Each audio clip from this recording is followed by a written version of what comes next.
परेशानी ये हो रही है कि अभी तक 11 साढ़े 11 होने जा रहा है, अभी तक पोस्टमार्टम नहीं हुआ है। और हम लोग जो है कल रात से ऐसे बैठे हुए हैं, बार बार रिक्वेस्ट किया जा रहा है, कोई सुनवाई नहीं हो रही है। धनबाद के बैंक मोड़ थाना क्षेत्र में महज एक सप्ताह के भीतर 2 बार हुई बड़ी वारदात ने जिले को झकझोर दिया है। पूरे घटनाक्रम में पीएम मोदी ने भी संज्ञान लिया है। दुर्भाग्य धनबाद के साथ पता नहीं किसकी नज़र लग गई है और 4-5 दिन के अंतराल पर ये दूसरी कल घटना हो गई और यह तो घटना बहुत बड़ी घटना हुई, काफ़ी दर्दनाक, काफ़ी दुखद है घटना। इसमें तो अब सभी परिवार के साथ हम शोक व्यक्त करते हैं, उनको श्रद्धासुमन अर्पित करते हैं, लेकिन साथ साथ कुछ प्रश्न भी खड़े होते हैं और यह ध्वस्त हो गई व्यवस्था की तरफ यह प्रश्न जो है इशारा कर रहा है। धनबाद में सुरक्षा मानकों का ख्याल रखा नहीं जाता। पता नहीं कौन सी अदृश्य शक्तियां हैं जो नगर निगम या माडा जिसने भी नक्शा पास किया है वैसे बिल्डिंगों को नक्शा पास कर दिए जाते हैं जहां कोई सुविधा नहीं हो। 12 तल्ला नक्शा पास कर दिया गया और यहाँ का फायर ब्रिगेड दूसरे तल्ला से ऊपर नहीं बढ़ पाता है। डीएमएफटी से हम रोड स्वीपिंग मशीन खरीद रहे हैं, लेकिन बड़े बड़े हाइड्रोलिक फायर ब्रिगेड की हमारी गाड़ियाँ जो 10 तल्ला 12 तल्ला जाएं या अपडेटेड फायर ब्रिगेड हो, इसकी चिंता कोई नहीं करता।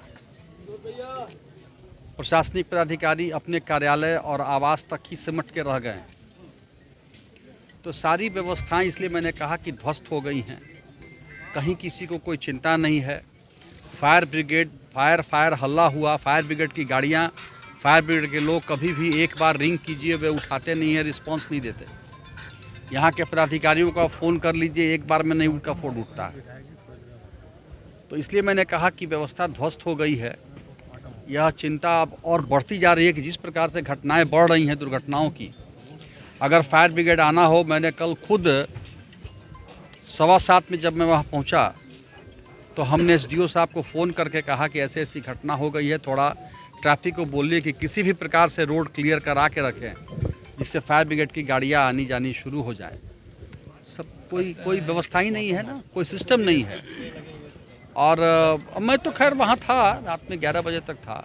एसडीओ साहब खुद भी हमको लगता है कि 1.5-2 घंटे बाद पहुँचे होंगे। कोई भी पदाधिकारी, एसपी साहब भी 7 साढ़े 8 बजे के बाद ही पहुँचे। खैर जो ही कहीं हो सकता है व्यवस्था हो उनकी, लेकिन सिस्टम तो खड़ा करना चाहिए कि इस प्रकार की कोई इमरजेंसी आए तो प्रशासनिक व्यवस्था काम करे। मैं धन्यवाद दूंगा पाटलिपुत्र के सारे कर्मचारी, वहाँ के डॉक्टर डोलिया साहब को, जिन लोगों के अभूतपूर्व कार्य ने कल इससे भी बड़ी घटना होने से बचाया। खुद उनका अपना फायर सेफ्टी का वो मेजरमेंट्स के अनुसार रखे हुए थे सारा काम, तो वो समय पर काम आया उनके पड़ोसी में आग लगने का। बिल्कुल इस प्रकार की, इसीलिए मैंने कहा कि खुद माननीय प्रधानमंत्री जी ने संज्ञान लिया और मृतकों को 2 लाख और घायलों को 50,000 रुपया राशि मदद करने की घोषणा की। लेकिन यहाँ के अभी आप देखिए 11:15 हो गए।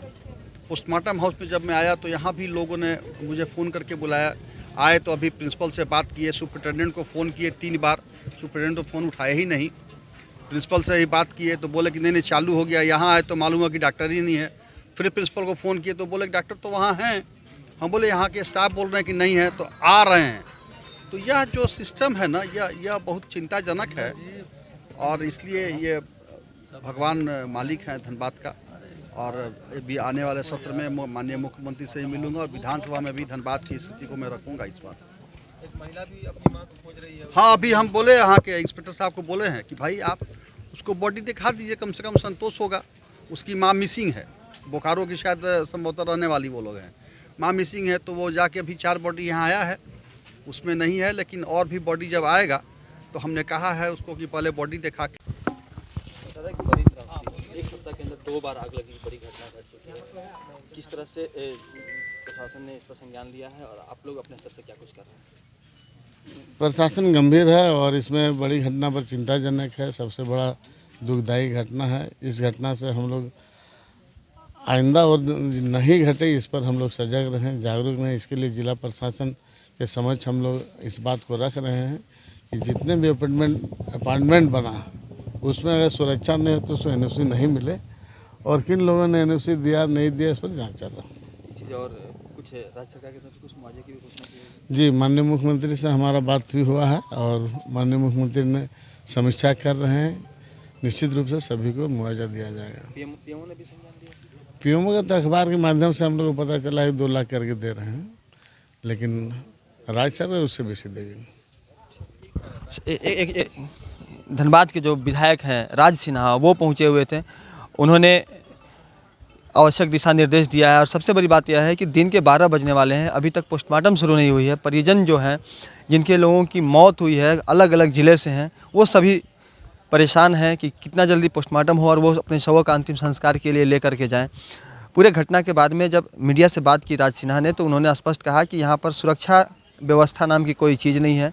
निगम नक्शा पास करने में या फिर माडा जो भी नक्शा पास करती है उसके क्या पैमाने हैं किसी को समझ में नहीं आता, और अगर उसके पैमाने पर और जो भी जो रेरा के जो रूल्स हैं उसको अगर फॉलो करके नक्शा पास किए जा रहे हैं, तो इस तरह की वारदात जब हो रही है तो वहाँ का फायर सिस्टम काम क्यों नहीं कर रहा है? सुरक्षा के जो तमाम इक्विपमेंट है वो क्यों ध्वस्त हो जा रहे हैं?